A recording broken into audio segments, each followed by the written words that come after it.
دنیا میں اس وقت مشرق سے مغرب تک آپ چلے جاؤ، سب سے زیادہ پسندیدہ نام محمد ہے، رکھا جانے والا محمد ہے، پڑھا جانے والا محمد ہے، لکھا جانے والا محمد ہے، دیکھا جانے والا محمد ہے۔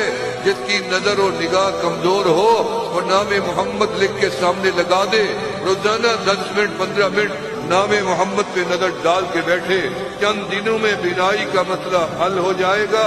یہ ایسا میٹھا نام ہے، کائنات میں ایسا کوئی اور نام ہی نہیں ہے۔ اس لیے قیامت کے دن میرے مولا آواز دیں گے، فرمائیں گے یا محمد، سارے محمد نام کے لوگ کھڑے ہو جائیں گے، میں بھی کھڑا ہو جاؤں گا۔ اللہ فرمائیں گے ہم نے تمہیں تو نہیں آواز دی تھی، ہم نے تو اپنے محبوب کو آواز دی ہے۔ ہم عرض کریں گے مولا آپ نے یوں آواز دی ہے یا محمد، اس لیے ہم کھڑے ہو گئے ہیں۔ اگر آپ یوں آواز دیتے حبیبی یا محمد، ہم کیسے کھڑے ہوتے؟ ہمیں علم ہے کہ آپ نے اپنے محبوب کو آواز لگائی ہے۔ یا محمد کہنا تو ایک بہانہ تھا، اصل میں تو نوازنا تھا۔ اللہ فرمائیں گے جاؤ، پھر جس کے نام میں محمد آیا ہے ہم نے سب کو معاف کر دیا ہے۔